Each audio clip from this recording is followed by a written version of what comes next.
ஒரே ஒரு ஊரில் ஒரு ராஜா இருந்தாராம். அவர் நிறைய சம்பாதிக்கணும்னு திட்டம் போட்டார். தனக்காக சம்பாதிக்கணும்னு நினைக்கல, தன்னுடைய நாட்டுக்காக சம்பாதிக்கணும் அப்படின்னு நினைச்சார். அரசாங்க கருவூலத்தில் கையிருப்பு குறைச்சலாக இருந்தது. மக்கள்கிட்ட வரி விதிச்சாகணும், வேற வழி இல்லை. ஆனாலும் அந்த ராஜா மக்கள் கஷ்டப்படக்கூடாது அப்படின்னு நினைக்கிறவர். மக்கள் வரியையும் கட்டணும், அதே நேரத்தில் அவங்க சிரமப்படவும் கூடாது. இதுக்கு தகுந்த மாதிரி ஒரு திட்டம் போட்டார். அது பிரகாரம் என்ன பண்ணார்னா, அந்த நாட்டில் ஒரு 3 பெரிய குளங்களை தோண்டினார். அது நிறைய தண்ணீரை நிரப்புனார். அதுக்கப்புறம் எங்கேயோ தேடி பிடிச்சி 3 விதமான மீன்களை கொண்டுகிட்டு வந்தார். அந்த 3 குளங்கள்லையும் விட்டார். அதை ஒவ்வொரு குளத்துலேயும் ஒவ்வொரு விதமான மீன்கள். அந்த மீன்களுக்கு அபூர்வமான ஒரு சக்தி உண்டு. அது எப்படின்னா, அந்த குளத்தில் குளிக்க வர்றவங்களுக்கு அந்த மீன்கள் கடிக்கும் பொழுது வலி ஏற்படுறதில்ல. அதுக்கு பதிலாக மகிழ்ச்சி நிறைந்த ஒரு இனிமையான உணர்வை அவங்க அனுபவிச்சாங்க.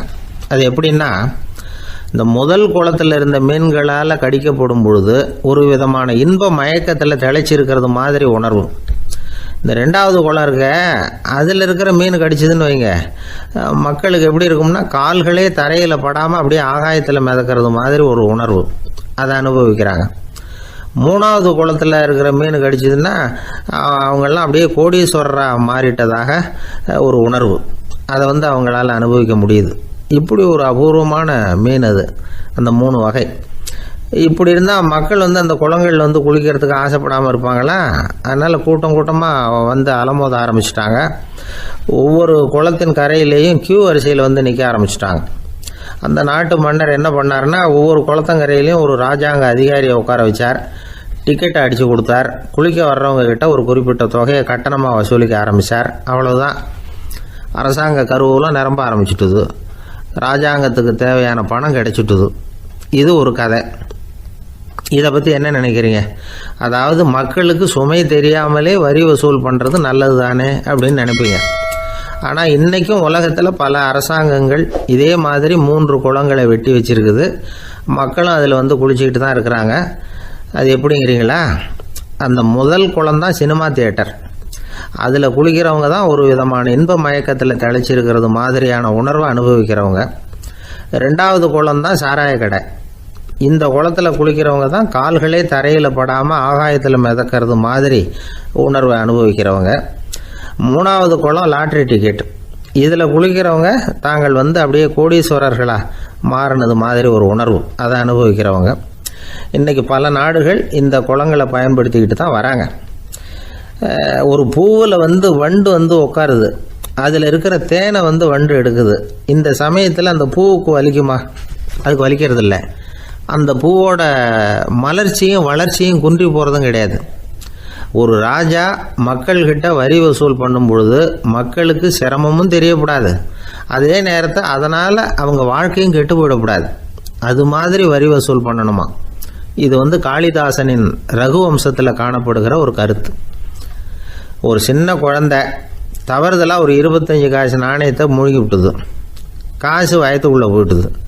அந்த குழந்தையோட தாய் உடனே குழந்தைய தூக்கிட்டு ஆஸ்பத்திரிக்கு புறப்பட்டாங்க. அப்போ அந்த பக்கமாக ஒருத்தர் வந்தார் தெருவில். என்ன விவரம்னு கேட்டார்.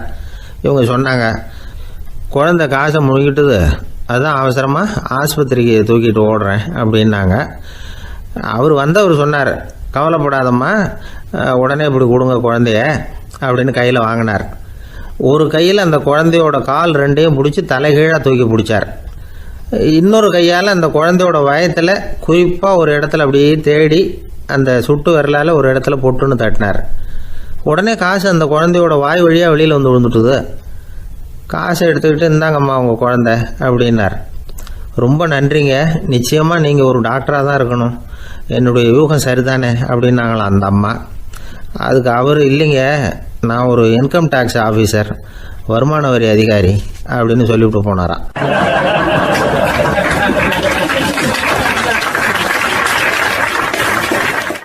ஒரு அம்மா சொல்லுது, அதாவது கணவன் மனைவியாக இருந்துட்டு அப்புறம் விவாகரத்து வாங்கிட்டு அதுக்கப்புறம் அந்த அம்மா பேசுகிறத நேற்று தொலைக்காட்சியில் போட்டாங்க. அது என்ன சொல்லுதுன்னா, நாங்கள் வந்து கணவனும் மனைவியாக இருக்கிறப்போ எங்களுக்குள்ளே சண்டை வந்துக்கிட்டு இருந்தது, இப்போ விவாகரத்து வாங்கிட்டு இப்போ நண்பர்களாக இருக்கிறோம், இப்போ வந்து சண்டையே வர்றதில்லை எங்களுக்குள்ளே. அப்படி பாருங்கள், கணவன் மனைவியாக இருந்தப்போ சண்டை வந்து தான், விவாகரத்து வாங்கினது மறுபடியும் நாங்கள் நல்லபடியாக தான் இருக்கிறோம், ஒன்றும் எங்களுக்கு சண்டை வரல. அப்படி இருக்குது இப்போ காலம் போய்கிட்டு இருக்கு. நேற்று அப்படி ஒரு இது என் கூட வேலை பார்க்குறப்போ ஒரு அம்மா இருந்தாங்க. அவங்க எப்போதும் அவங்க வீட்டுக்காரர் படத்தையே வச்சுருப்பாங்க, கையில் பத்திரமா வச்சுருப்பாங்க. அவ்வளவு மரியாதை மதிப்புன்னு சொல்லி நாங்கள்லாம் அவங்கள பெருசாக நினைப்போம். இது எதுக்குமா அவங்க வீட்டுக்காரர் படத்தை பத்திரமா இல்லை கையிலே வச்சுருக்கீங்களே, ஆஃபீஸுக்கெல்லாம் எடுத்துகிட்டு வந்து வச்சு அடிக்கடி எடுத்து பார்த்துக்குவாங்க. அவ்வளவு பிரியமாக அவங்க வீட்டுக்காரர் இல்லை. ஆமாம், எனக்கு வந்து ஏதாவது பிரச்சனை வந்துவிடுதுன்னா உடனே எங்கள் வீட்டுக்காரர் படத்தை எடுத்து பார்ப்பேன். பரவாயில்லையே, இப்படி ஒரு இதாக. ஆமாம், இதை பார்த்துட்டு நினச்சிக்குவேன், இதை விட பிரச்சனை வேறு என்ன இருந்துட போகுது உலகத்தில் அப்படின்னு நினச்சிக்குவேன். உடனே எனக்கு எல்லாம் போயிடும் அப்படின்ட்டு தான். அப்படி ஒரு அம்மா இருந்தாங்க, இப்போவும் இருக்காங்க, வேலை பார்த்துக்கிட்டு இருக்காங்க. அப்படிலாம் இங்கே இருக்கிற தாய்மார்கள், பெண்கள் யாராவது அப்படி கூட பண்ணலாம். எப்போதுமே உங்கள் வீட்டுக்காரர் படத்தை கையில் வச்சுக்கோங்க. அது ஒரு யோசனை, குடும்பம் குதூகலமாக இருக்கிறதுக்கு அது ஒரு யோசனை.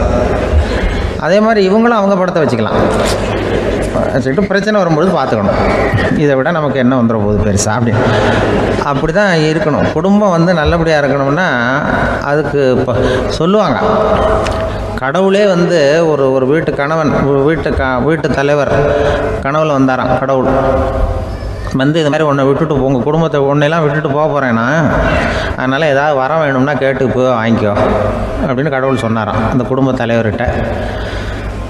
அவருக்கு என்ன கேட்குறதுன்னு புரியல. கடவுள் வந்து விட்டுட்டு போகிறேங்கிறார், ஏதாவது வரம் கேட்டுக்கோ அப்படின்னு நம்ம என்ன பண்ணுறது, என்ன கேட்குறதுன்னு ஒன்றும் புரியல. குழம்பிக்கிட்டு இருந்தான் அந்த ஆள் கனவுல.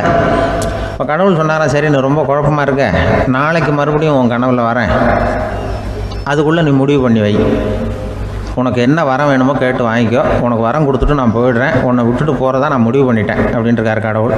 சரி ஒரு நாள் அவகாசம் கொடுங்க, நாளைக்கு நான் அதுக்குள்ளே முடிவு பண்ணி வைக்கிறேன்ட்டு அவர் வந்தார். மறுநாள் முழிச்சுக்கிட்டு மனைவி மகன் மக்கள் எல்லோரையும் கூப்பிட்டார், குடும்பத்தில் எல்லாரையும்.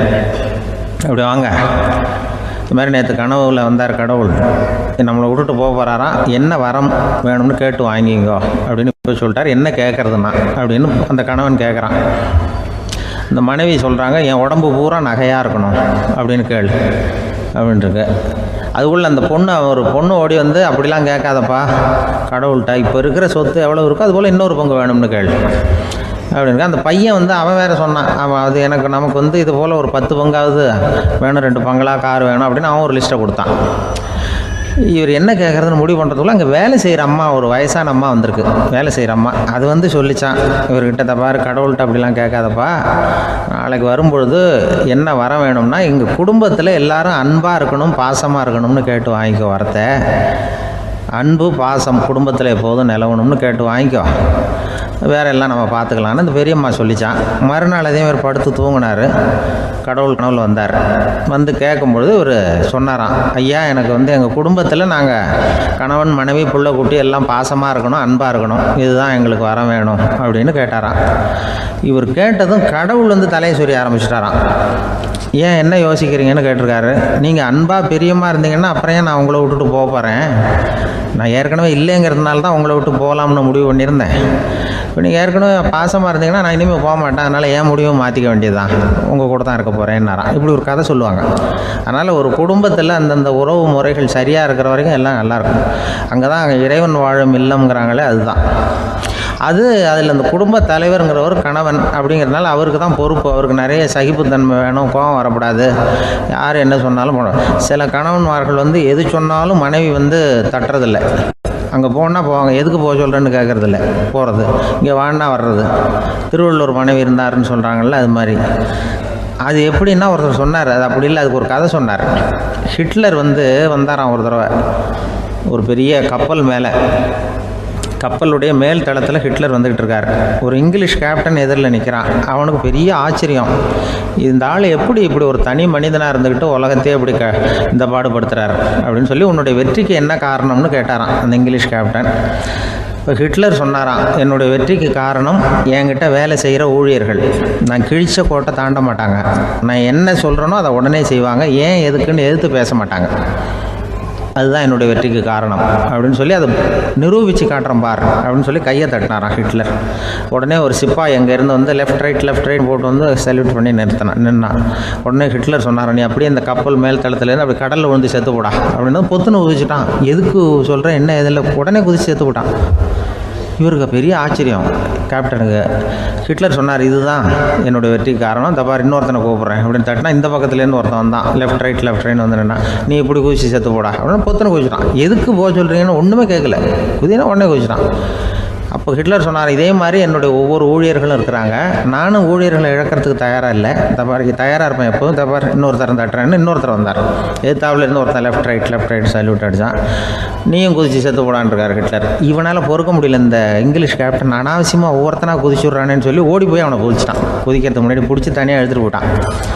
தனியாக எடுத்துகிட்டு போய் அந்த சிப்பாய்கிட்ட கேட்டாரான் அந்த இங்கிலீஷ் கேப்டன், ஏன்ப்பா அந்த ஆள் குதிக்க சொல்கிறான்னா நீ ஏன் எதுக்குன்னு கேட்குறது இல்லையா, உடனே குதிச்சு செத்து போகிறீங்களே, இதெல்லாம் என்ன அநியாயம் அப்படின்ட்டுருக்கான் அந்த இங்கிலீஷ் கேப்டன் கையை பிடிச்சிக்கிட்டு. உடனே அந்த சிப்பாய்க்கு கோவம் வந்துட்டு தான், உடையா கையை, இவன்ட்ட வேலை பார்க்குறத விட உழுந்து செத்து போகலான்னு நான் குதிக்கிறான், என்ன அனாவசியமாக எதுக்கியா இருக்க சொல்கிறேன் அப்படின்னு சொல்லி குதிச்சுட்டானா. அதனால் இந்த உடனே சொல்கிறத செய்கிறாங்க பாருங்கள், அவங்கள நம்பக்கூடாது. கணவன்மார்களுக்கு ஒரு எச்சரிக்கை, சொல்கிறத உடனே செஞ்சுருவாங்க மனைவி, நீ அங்கே போனால் போங்க வரணும் அது ஹிட்லர் மாதிரி நினைக்கிறாங்கன்னு அர்த்தம். இதுகிட்ட பேசிக்கிட்டு இருக்கிறத விட சொல்கிறத செஞ்சுட்டு போடுவோமே, அப்படி சமாளிக்கிற கணவன்மார்கள் உண்டு. குடும்பத்தில் வந்து அப்படிலாம் இருந்து சமாளிக்கிறாங்க.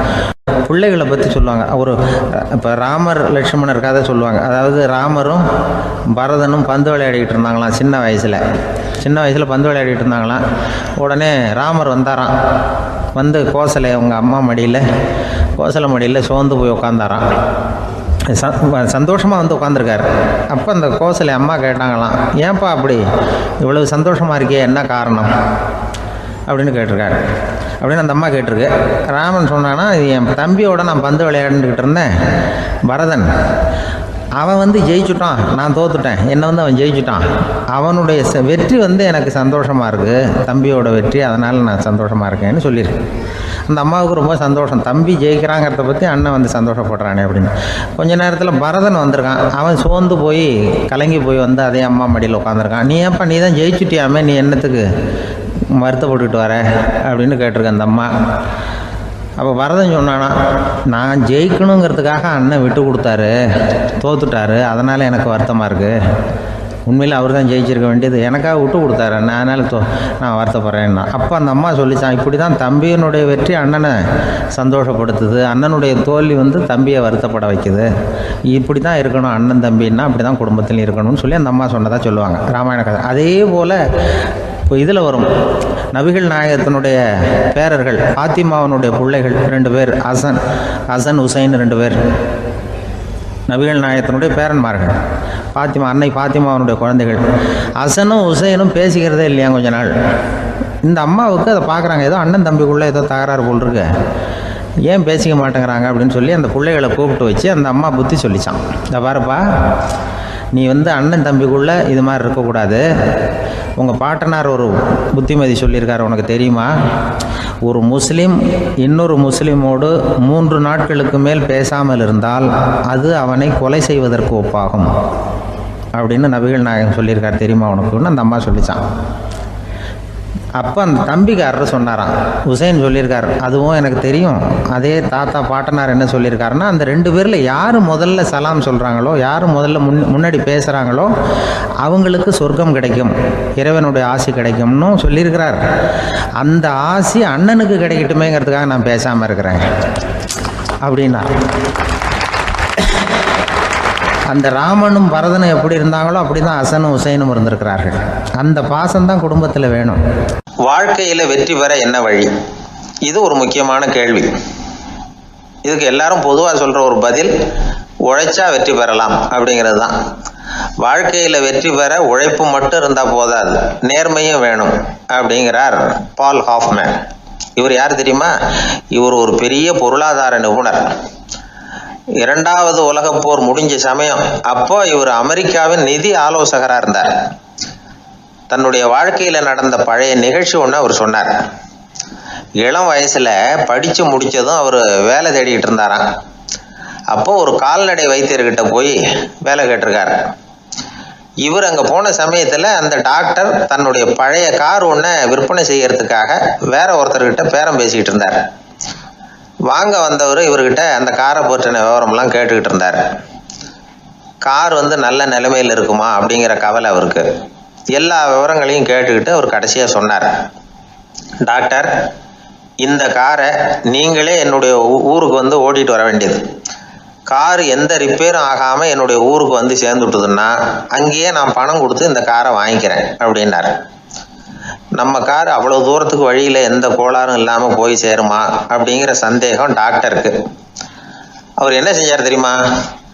தன்கிட்ட வேலை கேட்டு வந்திருந்த இளைஞர் பால் ஹாஃப்மேனை கூப்பிட்டார்.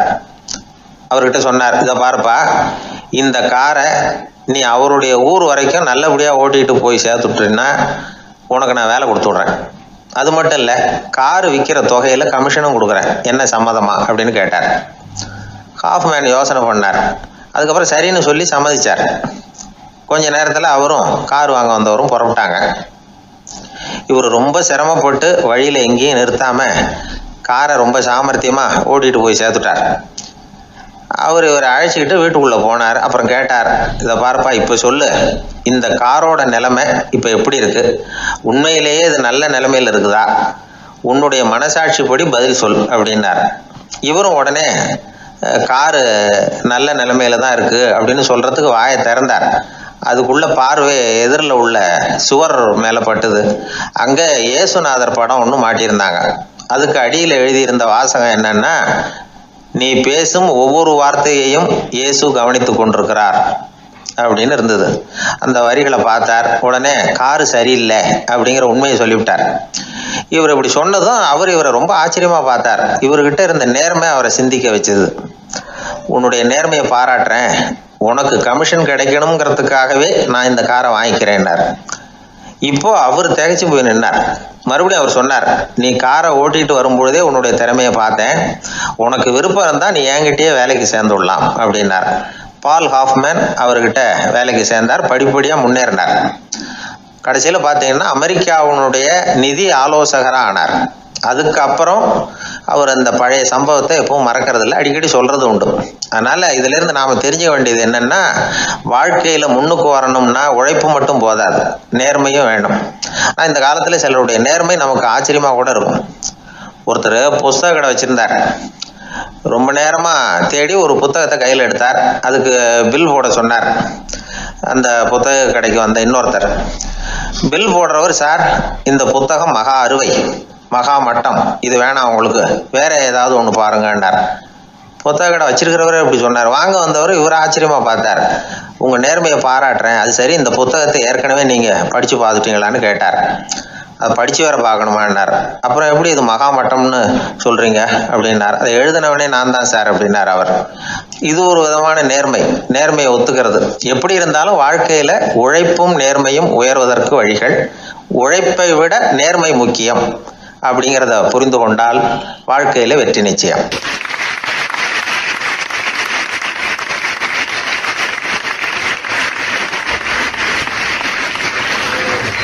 ஒரு பூங்கா, அங்கே ஒருத்தர் நின்றுட்டு இருக்கிறார். நின்றுக்கிட்டே ஏதோ ஆழ்ந்த யோசனையில் இருக்கிறார்.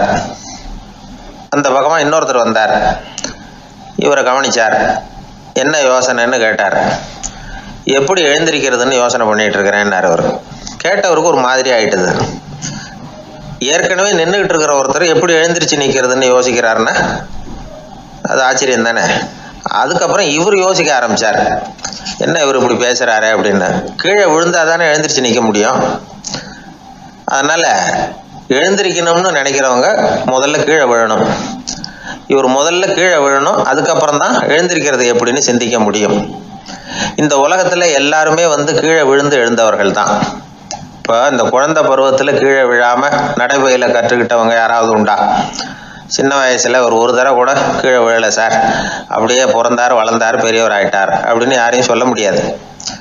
அதனால மனுஷங்கிறவன் விழுந்து புரண்டு எழுந்து தான் நடக்க கத்துக்கிறான். ஒரு உண்மையை நாம எல்லாரும் புரிஞ்சுக்கணும்.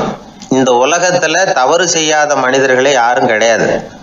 அப்படி இருக்கிறப்போ எப்போதாவது நாம தவறு பண்ணிவிட்டோம்னா அதுக்காக மனசு உடைஞ்சு போயிடக்கூடாது, வாழ்க்கையில வெறுப்பு வந்துடக்கூடாது. ஒரு தவறு நடந்துட்டுதா அதுக்காக மனசு உடைஞ்சு போடாதீங்க, அதை ஒரு பாடமா எடுத்துக்கங்க. அதே தவறு மறுபடியும் நடக்காம வேணும்னா பாத்துக்கலாம், அது போதும். தடைக்கல்ல படிக்கல்லாம் மாத்திக்கணும், இதுதான் இதுல முக்கியம். ஒரு அலுவலகம், அங்க ஒரு அதிகாரி, அவர் உயர்ந்த பதவியில் இருந்தார், சிறந்த நிர்வாகின்னு பேர் வாங்கினவர். அவர் தனக்கு கீழே வேலை செய்யறவங்க கிட்ட எல்லாம் சொல்லுவாராம், இந்த நிறுவனத்துல நீங்க எத்தனை தடவை வேணும்னாலும் தவறுகள் செய்யலாம், ஆனா ஒரே விஷயம் என்னன்னா ஒரே தவறை மறுபடியும் செய்யக்கூடாது, அது முக்கியம் அப்படின்பாராம். இதை மேம்போக்கா பார்த்தா அவர் ஏதோ தன்னுடைய ஊழியர்களை தவறு செய்ய தூண்டுறது மாதிரி தெரியும். ஆனா உண்மை அப்படி இல்லை. இன்னைக்கு என்ன நடக்குது தெரியுமா? அநேகமா எல்லா மனிதர்களுமே ஒரே தவறை தான் மறுபடியும் மறுபடியும் செய்யறாங்க. விளையாட்டு வீரர்கள் ஒரே மாதிரியான தவறுகளை திரும்ப திரும்ப செய்யறது உண்டு. கணக்கு எழுதுறவங்கள பாருங்க, ஒரே தப்ப மறுபடியும் மறுபடியும் செய்வாங்க. அலுவலகம் வருகிறவர்களை கவனிங்க, ஒரு நாள் தாமதமா வந்தா பரவாயில்ல, தினமும் தாமதமா வருவாங்க. இது மாதிரி செய்த தவறையே திரும்ப திரும்ப செய்யறதுக்கு என்ன காரணம் அப்படின்னா, சோம்பல், ஞாபக மறதி, கவனக்குறைவு, தன்னுடைய திறமை பேர்ல அளவுக்கு மீறிய நம்பிக்கை, இப்படி இதுல ஏதாவது ஒரு காரணமா இருக்கலாம் அப்படிங்கிறாங்க இது பற்றி ஆய்வு செய்கிற வல்லுநர்கள். ஒரு தடவை செஞ்ச தவிர மறுபடியும் செய்யறது இல்லைன்னு முடிவு செஞ்சுக்கிட்டு அதை செயல்படுத்த கத்துக்கணும், அது போதும், வாழ்க்கை வெற்றிகரமா அமையும் அப்படிங்கிறாங்க அந்த அனுபவசாலிகள். அதனால வெற்றிகரமா வாழ்க்கையில நடைபோட விரும்பும் இளைஞர்கள் தவிர்க்க வேண்டியது என்னன்னா, முதல்ல சோம்பலை தவிருங்கள், சுறுசுறுப்பாக இயங்குங்கள் அப்படிங்கிறது அவங்க அறிவுரை. ரெண்டாவது ஞாபக மறதி, எந்த செயல்லையும் ஈடுபாடு வேணும், அக்கறை வேணும். மூணாவது கவனக்குறைவு, எதையும் அலட்சியப்படுத்தக்கூடாது. நாலாவது என்னால முடியாதது எதுவுமே கிடையாது அப்படிங்கிற அளவுக்கு மீறிய நம்பிக்கை, அது ஆபத்துல கொண்டு போய் விட்டுரும். அதனால முதல் தவறு உங்களுக்கு ஒரு பாடமா அமையணும். ஒரு மனிதர், அவர் தன்னுடைய 2 காதுலையும் கட்டு போட்டுக்கிட்டு வந்தார். அவருடைய நண்பர் அதை கவனிச்சுட்டார். என்ன சார் ஆச்சு, 2 காதுலையும் கட்டு போட்டுருக்கீங்களே அப்படின்னு விசாரிச்சார். ஒண்ணுமில்லை சார், வீட்டில் ரொம்ப ஆர்வமா டிவியில கிரிக்கெட் மேட்ச் பார்த்துக்கிட்டு இருந்தேன். அப்போ என்னுடைய மனைவி துணிகளுக்கு அயர்ன் பண்ணிட்டு இருந்தாங்க. அயர்ன் பாக்ஸை அப்படியே வச்சுட்டு அடுப்பங்கரைக்கு போயிட்டாங்க. அந்த சமயம் பார்த்து டெலிஃபோன் பண்ணி அடிச்சுது. அவசரமா ஓடி போய் அதை எடுத்து காதில் வச்சேன். அப்பதான் தெரியும் அது அயர்ன் பாக்ஸுங்கிற விஷயம். சூடா இருந்ததா, சுட்டு விட்டுது அப்படின்னாரு. ஒரு காது சரி சார், 2 காதும் ஏன் அப்படி ஆச்சு அப்படின்னு கேட்டார். அதே ஆளு மறுபடியும் போன் பண்ணா சார் அப்படின்னாரு. இவர் எவ்வளவு தூரம் யோசிச்சிருப்பாரு பாருங்க. அதனால ஒரு தவறு மறுபடியும் நடக்கக்கூடாது, முதல் தவறு உங்களுக்கு ஒரு பாடமாக அமையட்டும் அப்படிங்கிறது தான் இதுல இருந்து நாம தெரிந்து கொள்ள வேண்டிய கருத்து. அதனால தவறுகள் அதெல்லாம் தடைக்கெல்லாம் நினைக்க வேண்டாம், படிக்கெல்லாம் நினைப்போம். அப்படி நினைச்சோம்னா வாழ்க்கையில வெற்றி நிச்சயம்.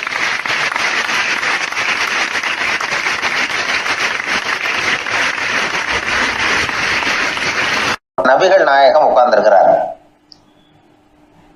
அந்த சமயம் அம்மா அங்க வர்றாங்க. அவங்க கையில திராட்சை பழ கொத்து, அதை கொண்டுகிட்டு நபிகள் கிட்ட கொடுக்குறாங்க. சாப்பிடுங்க அப்படின்னு சொல்லி ரொம்ப அன்பா வேண்டிக்கிறாங்க. நபிகள் நாயகமும் ரொம்ப பிரியமா அதை வாங்கிட்டார். அதுக்கப்புறம் அதை சாப்பிட ஆரம்பிச்சார். நபிகள் நாயகம் மதீனாவில் தங்கி இருந்தப்போ இது மாதிரி நிறைய பேர் பழங்களையும் தின்பண்டங்களையும் கொண்டுட்டு கொடுக்கறது வழக்கம். நபிகள் நாயகம் என்ன பண்ணுவார்னா அதெல்லாம் வாங்குவார். உடனே பக்கத்துல இருக்கிற தோழர்கள் எல்லாருக்கும் பகிர்ந்து கொடுப்பார், தானும் சாப்பிடுவார். இதுதான் எப்போதும் வழக்கம். ஆனா இந்த தடவை என்னாச்சு தெரியுமா, அவர் அப்படி பண்ணல. ஒவ்வொரு பழமா எடுத்து தானே சாப்பிட்டுக்கிட்டு இருக்கிறார். அவர் விருப்பமா சாப்பிடுகிற காட்சியை ஆசை தீர பார்த்துக்கிட்டு இருந்தாங்க அந்த வயசான அம்மா, அந்த பழத்தை கொடுத்தவங்க. அவங்களுக்கு ரொம்ப மகிழ்ச்சியா இருந்தது, மன நிறைவா இருந்தது. நாம ஆசையா கொண்டுகிட்டு கொடுக்குற பழத்தை நபிகள் நாயகம் இவ்வளவு பிரியமா சாப்பிடுறாரு அப்படின்னு நினைச்சு ரொம்ப சந்தோஷப்பட்டாங்க. அதுக்கப்புறம் அங்க இருந்து அவங்க புறப்பட்டு போயிட்டாங்க. அந்த அம்மா போனதுக்கு அப்புறம் பக்கத்துல இருந்த தோழர்கள் பேச ஆரம்பிச்சாங்க. ஏன்னா அவங்களுக்கு சந்தேகம், இன்னைக்கு வித்தியாசமா நடந்துகிட்டாரே அப்படின்னு. அண்ணலே, எது உங்களுக்கு வந்தாலும் எங்கள் எல்லாருக்கும் கொடுத்துட்டு தான் நீங்கள் சாப்பிடுவீங்க. இன்னைக்கு மட்டும் நீங்கள் அப்படி செய்யலையே, எல்லா பழத்தையும் நீங்களே சாப்பிட்டீங்களே, அதுக்கு என்ன காரணம் அப்படின்னு கேட்டாங்க. இப்படி கேட்கறதுனால நாயகம் அதை தப்பாக புரிஞ்சுக்க மாட்டார் அப்படிங்கிறது அவங்களுக்கு தெரியும். யாரும் எதையும் அவர்கிட்ட கேட்கலாம், அப்படி கேட்கறதுக்கு உரிமை உண்டு. இந்த ஜனநாயக முறைகளுக்கு அவர்கள் கொடுத்த மரியாதை இது. தோழர்களின் கேள்விக்கு நபிகள் பதில் சொல்ல ஆரம்பிச்சார். நண்பர்களே, அந்த அம்மா ரொம்ப பிரியமா அந்த பழங்களை என்கிட்ட கொண்டுகிட்டு வந்து கொடுத்தாங்க. முதல்ல ஒரு பழத்தை எடுத்து வாயில போட்டு பார்த்தேன். அது ரொம்ப புளிப்பா இருந்தது, சாப்பிட்றது ரொம்ப கஷ்டம். உங்ககிட்ட யாருக்காவது அதை கொடுத்துருந்தா அதுல வாயில போட்டதும் புளிப்பு தாங்காம முகம் சுழிச்சிருப்பீங்க. அதை அந்த அம்மா பார்த்துட்டாங்கன்னா வருத்தப்பட்டிருப்பாங்க. ஆசையா கொண்டுகிட்டு வந்து நமக்கு கொடுத்துருக்குறாங்க. அவங்க அன்பான மனசை நோகடிக்கிறதுக்கு நான் விருப்பப்படலை. அதனால முகம் சுளிக்காம சாப்பிடணுமேங்கிறதுக்காகத்தான் அந்த பழங்கள் பூராவே நானே சாப்பிட்டுட்டேன் அப்படின்னு புன்முறுவலோட பதில் சொன்னாராம் நபிகள் நாயகம். இன்னொருத்தர் மனசு புண்படக்கூடாதுங்கிறதுக்காக புளிப்பையும் இனிப்பா ஏற்றுக்கொள்ளுகிற பண்பாடு இருக்கு பாருங்க, அது ஒரு பெரிய நாகரிகம். அது எல்லாருக்கும் சுலபமா வந்துடாது. நல்லா இருக்கிற பழத்தையே என்ன இவ்வளவு மோசமா இருக்குன்னு சொல்லுகிறவர்கள் தான் நம்ம கிட்ட அதிகம். இந்த காலத்துல இல்வாழ்க்கையில இந்த நாகரிகத்தை சில பேர் கடைபிடிக்கிறது உண்டு. நல்லா இருக்க இல்லையோ முகம் சுளிக்காம சாப்பிடுவாங்க. ஏன்னு கேட்டா, எதுக்காக சார் வீண் வம்பு, ஏதோ நமக்குன்னு கொடுத்து வச்சது அவ்வளவுதான் அப்படின்னு நினைச்சுக்கிட்டு போக வேண்டியது தானே அப்படிம்பாங்க.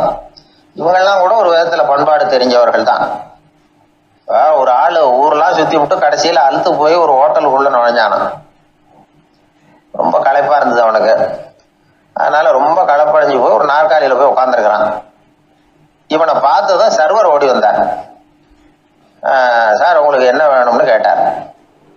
எனக்கு தேவை 2 தோசையும் கொஞ்சம் அன்பான வார்த்தைகளும் அப்படின்னா. சர்வர் உள்ள போனார், 2 தோசையை கொண்டாந்து வச்சார். அன்பான வார்த்தை கேட்டனே அப்படின்னா இவன்.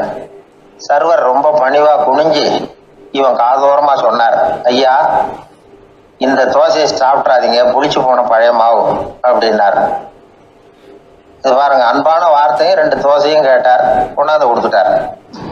இப்படி இருக்கிறவர்களும் இன்றைய மனிதர்கள்ல அதிகம். அதனால மனிதர்கள் ஒவ்வொருத்தரும் ஒவ்வொரு விதம். நம்ம கிட்ட பிரியமா நடந்துகிறவர்கள் மனம் கோணும்படி நாம் நடந்து கொள்ளக்கூடாது அப்படிங்கிறது தான் நபிகள் நாயகம் அவருடைய செயல் மூலமா நமக்கு உணர்த்தி இருக்கிற வாழ்வியல் உண்மை.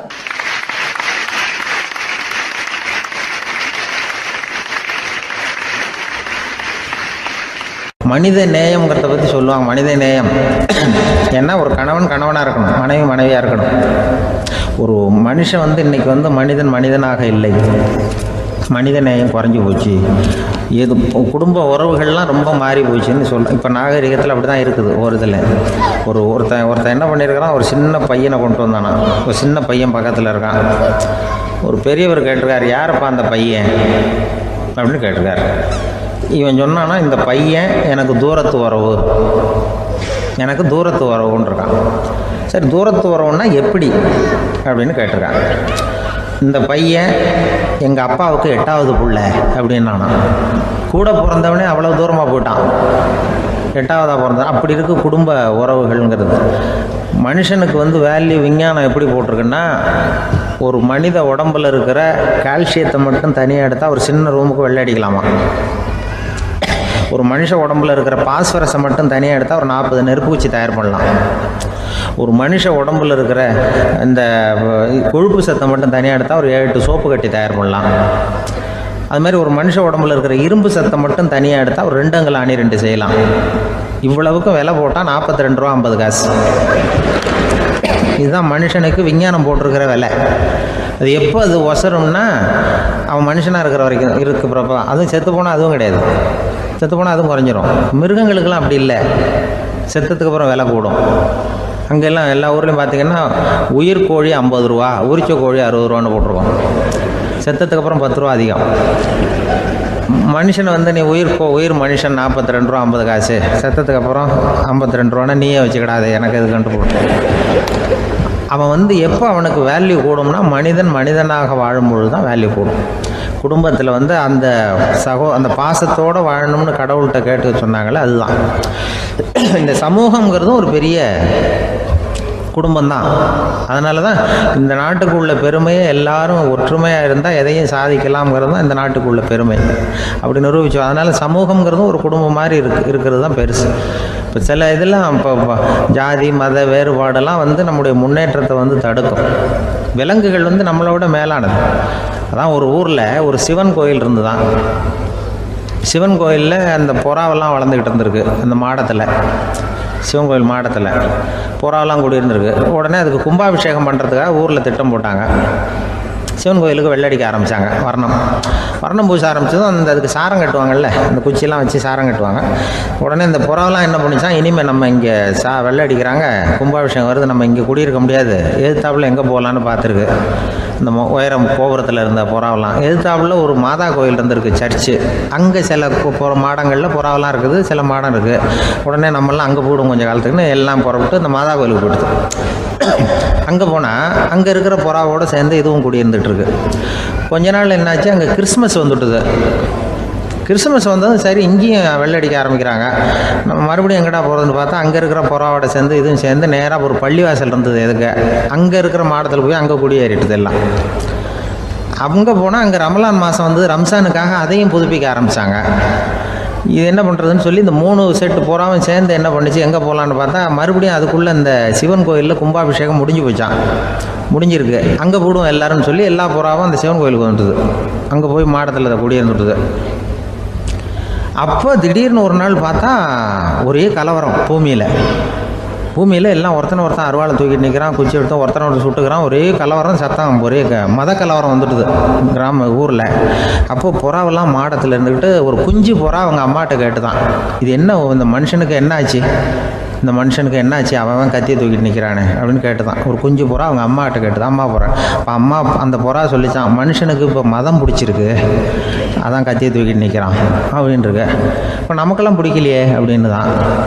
அப்போ அந்த புறா சொல்லிச்சான், அந்த பாருமா, நாம் வந்து இந்த சிவன் கோயிலில் இருந்தாலும் நமக்கு புறான்னு தான் பேர், இந்த மாதா கோயிலுக்கு போனாலும் நமக்கு புறான்னு தான் பேர், பள்ளிவாசலுக்கு போனாலும் நமக்கு புறான்னு தான் பேர். அந்த மனுஷன் அப்படி இல்லை. அவன் இங்கே இருக்கிற வரைக்கும் இந்துன்னு சொல்லுவான், அங்கே மாதா கோயில் இருந்தான்னா கிறிஸ்தவன்னு சொல்லுவான், பள்ளிவாசலில் இருந்தான்னா முஸ்லீம்னு சொல்லுவான்.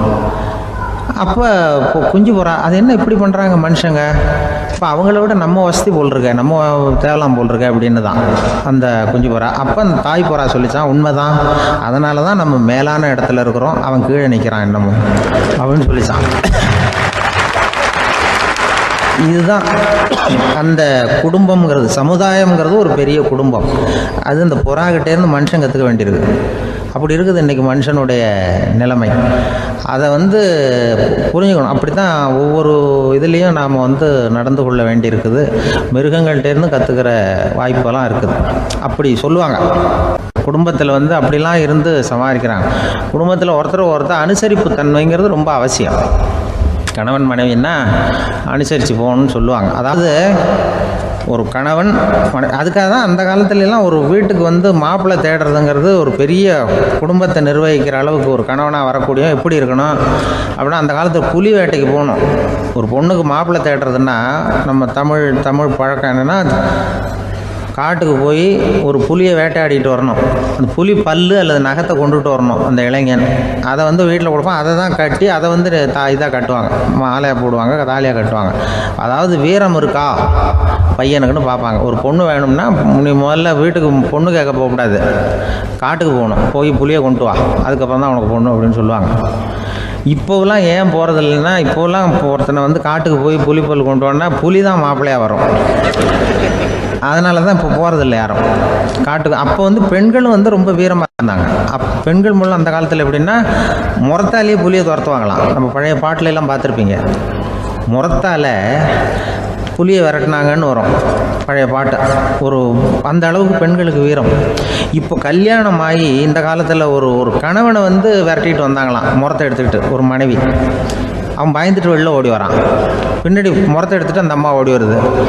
இவனை தனியாக பிடிச்சி கொண்டு போய், என்னப்பா இந்த மனைவிட்டு இப்படி பயந்து ஓடி வரையே, முறத்தால் துரத்துறா இப்படி வரையே அப்படின்னு தான் அவன் அப்படியே தடுமாறிட்டு, அதெல்லாம் ஒன்றும் இல்லை, அவன் என்ன புலியாக நினைக்கிறா அப்படின்னு ஒரு பெருமையாக சொல்லிட்டானான். அந்த காலத்தில் புலியை தான் முறத்தால் விரட்டினாங்க, இப்போ புருஷனை விரட்டுறாங்க அப்படின்னு சொல்லி. அப்படி அந்த காலத்தில் வந்து கணவனுக்கு ஒரு குடும்பத்தை நிர்வகிக்கிற திறமை இருக்கா, உடல் வலிமை தான் முக்கியம். இப்போ கூட மதுரை பக்கத்தில் ஐயாவுக்கு தெரியும், அந்த இளவட்டக்கல்லுன்னு ஒரு ஊர் எல்லையில் கிடக்கும். ஊர் எல்லையில் ஒரு பெரிய கல் கிடக்கும். அந்த ஊருக்கு பொண்ணு கேட்க போகிறவங்க அந்த கல்லை தலைக்கு மேலே தூக்கி காட்டணும். அப்படியே தூக்கி தலைக்கு மேலே வசதி கீழே போடணும்.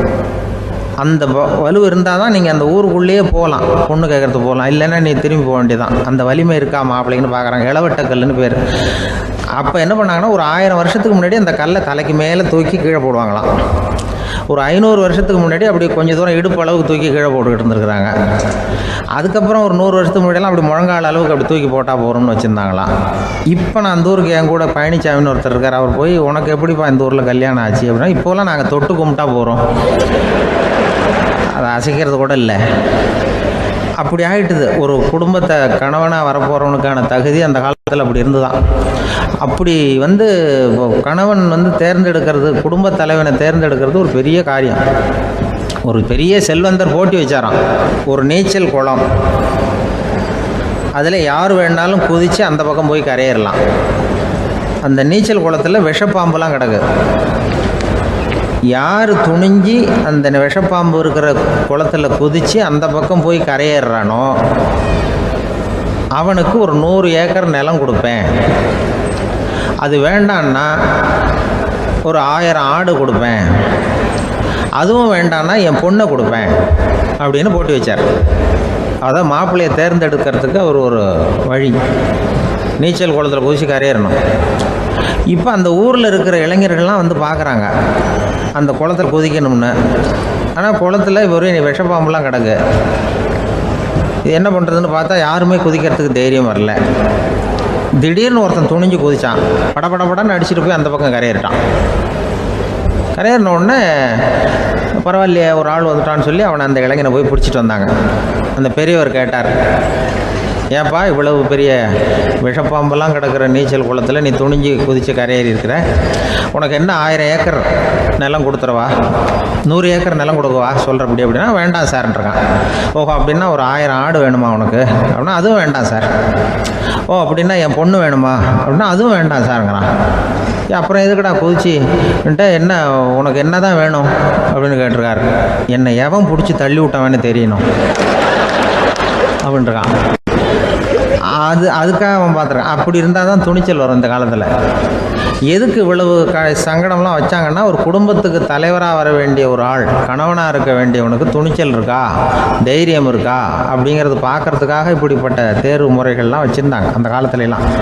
இப்போலாம் கல்யாணம் பண்ணுறது ஆளுக்கு நேரில் பார்க்காமலே கூட கல்யாணம் நடக்குது இன்டர்நெட்டில். இப்போ சர்டிஃபிகேட் கேட்குறாங்க, நோய் நொடி இல்லாமல் இருக்காரா பார்.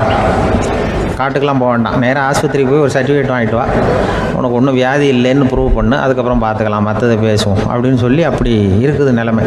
அதனால் குடும்பத்தில் வந்து அந்த கணவனாக இருக்கிற வேண்டியவனுக்கு பொறுப்பு அதிகம். ஏன்னா எல்லாத்தையும் அனுசரித்து போக வேண்டியதாக வந்தான்.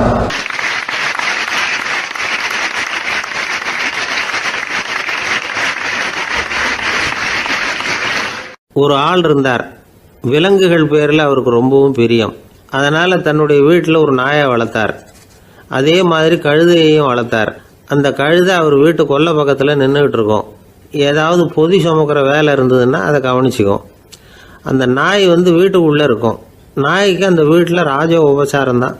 அதுக்கு அந்த வீட்டில் ஏகப்பட்ட மரியாதை. குளிக்கிறதுக்கு தனியாக சோப்பு, 2 வேளையும் பால், பிஸ்கட்டு, மத்தியானம் சாப்பாடு. அதுக்கு ஏதாவது உடம்பு சரியில்லைன்னா உடனே ஆஸ்பத்திரி வைத்தியம். ரொம்ப கொடுத்து வச்ச நாய். அந்த வீட்டு தலைவர் வெளியில் அப்படியே நடைப்பயிற்சி போனால் கூடவே இதுவும் போகும். அவர் மட்டும் தனியாக எங்கேயாவது வெளியில் போயிட்டு வந்தால் வீட்டுக்கு வந்த உடனே அந்த நாய் அவர்கிட்ட ஓடி வரும். அப்படியே எழும்பி முன்னங்கால் 2ஐயும் அவர் தோள் மேலே போட்டுக்கும். அவர் சிரிச்சுக்கிட்டே தலையில் செல்லமாக தட்டுவார். அவர் ஈசி சேரில் சாஞ்சிக்கிட்டு டிவி பார்ப்பார், பேப்பர் படிப்பார். அப்போலாம் அந்த நாய் அவருடைய காலடியில் படுத்துக்கும். அப்போ கூட அவர் தலையை செல்லமாக தடவி கொடுப்பார். அந்த நாய் படுக்கிறதுக்குன்னே ஒரு மெத்தை, சில சமயம் அது அங்கே இருக்கிற மேஜை நாற்காலி மேலே கூட ஏறி விளையாடும், சோஃபாவில் ஏறி உட்காந்துக்கும். இவ்வளவு செல்வாக்காக வளர்ந்தது அந்த நாய். இதையெல்லாம் அந்த கழுதை பார்த்துக்கிட்டே இருக்குது கொல்லை பக்கத்தில் இருந்து. பார்த்துட்டு அது யோசிக்க ஆரம்பிச்சுதான், என்ன இது, இந்த வீட்டில் நாம தான் கழுதையாக உழைக்கிறோம், பொதி சுமக்கிறோம், நமக்கு ஒரு நல்ல சாப்பாடு கிடையாது, படுக்கை கிடையாது, ஒரு நாளாவது நம்ம தலையையோ முதுகையோ தடவி கொடுத்தது கிடையாது. ஆனால் அந்த நாய் இந்த வீட்டுக்காக ஒரு துரும்ப கூட அசைச்சதில்லை. அதை போய் இந்த வீட்டில் உள்ளவங்க இப்படி தலையில் வச்சு தாங்குறாங்களே அப்படின்னு யோசிச்சுதான் அந்த கழுதை. ரொம்ப நேரம் யோசிச்சுவிட்டு அதுக்கப்புறம் ஒரு முடிவுக்கு வந்திருக்குது. சரி, இனிமேல் நாமளும் அந்த நாய் மாதிரியே நடந்து பார்ப்போம், அது மாதிரியே பிஹேவ் பண்ணுவோம், அப்போவாவது நமக்கும் அந்த மரியாதை கிடைக்குதா பார்க்கலாம் அப்படின்னு ஒரு திட்டம் போட்டுது மனசுக்குள்ள. உடனே அந்த திட்டத்தை செயல்படுத்தவும் ஆரம்பிச்சது. அதாவது அந்த வீட்டில் அந்த நாய் என்னென்ன செய்யுதோ அதையெல்லாம் இதுவும் செய்ய ஆரம்பிச்சுட்டுது. அந்த வீட்டு எஜமான் எங்கேயோ வெளியில் சுற்றிவிட்டு ரொம்ப அசந்து போய் வீட்டுக்கு திரும்பி வந்துக்கிட்டு இருந்தான். உடனே இந்த கழுதை என்ன பண்ணிச்சு தெரியுமா, அவங்ககிட்ட ஓடி போச்சு. ஓடி போய் அந்த நாய் என்ன பண்ணுமோ அது மாதிரியே பண்ணிச்சு. அதாவது அந்த ஆள் தோல் மேலே தன்னுடைய முன்னங்கால் ரெண்டையும் தூக்கி போட்டு விடுது. அந்த ஆள் பயந்து போயிட்டான். அவனுக்கு ஒன்றும் புரியல, இது ஏன் இப்படி பண்ணுதுன்னு கொஞ்சம் ஒதுங்கி நின்னான். இது அவனை சுற்றி சுற்றி வருது, நாய் மாதிரி வாழை ஆட்டிக்கிட்டே சுற்றி சுற்றி வருது கழுதை. அவன் கிடுகிடுன்னு வீட்டுக்குள்ளே ஓடினான், இதுவும் பின்னாடியே ஓடிச்சு. அங்கே போய் நாய் மாதிரியே மேஜை நாற்காலி மேலே ஏறி குதித்து விளையாட ஆரம்பிச்சுட்டுது. சோஃபாவில் ஏறி உட்காருது, மேஜையில் இருந்த சாமான்லாம் கீழே விழுந்து உடையுது. கழுதை மேஜை மேலே ஏறி குதிச்சா என்னத்துக்கு ஆகும்? அந்த ஆள் பார்த்தான், சரி இந்த கழுதைக்கு என்னமோ ஆயிட்டுது அப்படின்னு முடிவு பண்ணான். ஒரு நல்ல கயிறாக பார்த்து கொண்டான்னா அது கால்லையும் கழுத்துலையும் கட்டினான். தரன்னு இழுத்துட்டு போனான். அடித்து கொல்லை பக்கத்தில் கட்டி போட்டுட்டான். அண்ணன் ஆகாரம் எதுவுமே கொடுக்கல, பட்டினி போட்டுட்டான். இப்போ அந்த கழுதை யோசனை பண்ணி பார்க்குதான், என்ன இது நம்ம எஜமானுக்கு இன்னைக்கு என்ன ஆயிட்டுது இப்படி? அந்த நாய் பழகிறது மாதிரி தானே நாமளும் பழகணும். ஆனால் இந்த மனுஷன் நாயை அடிக்கலை, ஆனால் நம்மளை அடிக்கிறான். இப்படி கொண்டாந்து கட்டி போட்டானே, என்ன காரணமாக இருக்கும் அப்படின்னு யோசனை பண்ண ஆரம்பிச்சுட்டு தான் அந்த கழுதை. எதுக்கு இந்த கதைன்னா, இது மாதிரியே நாம கூட சில சமயம் யோசிக்கிறது உண்டாம். இயல்புலேருந்து மாறி நடக்க ஆரம்பிச்சிட்டோம்னா பல சமயங்களில் இப்படி யோசிக்கிறது மாதிரி தான் ஆகிடும். அதனால தான் ஒரு மனுஷன் எப்படி நடந்துக்கணுமோ அப்படி நடந்துக்கிட்டாதான் நமக்கு மரியாதை. வெறி நாய் கடிச்சுட்டா மனுஷன் அது மாதிரியே ஆயிடுறான் பார்த்தீங்களா, அவனோட இயல்பு மாறி போடுது. ஒருத்தனை பார்த்து இன்னொருத்தன் கேட்டானா, வெறி நாய் ஒன்று உன்னை கடிச்சுட்டா நீ என்ன பண்ணுவே அப்படின்னு கேட்டிருக்கான். நான் உடனே பேப்பரும் பேனாவும் கேட்பேன் நானா இவன். ஏன் உயில் எழுதுறதுக்கான்னு கேட்டிருக்கான் அவன். இல்லை, நான் யாரையெல்லாம் கடிக்கணும்னு ஒரு லிஸ்ட் தயார் பண்ணணும்ல, அதுக்காக அப்படின்னு நானும்.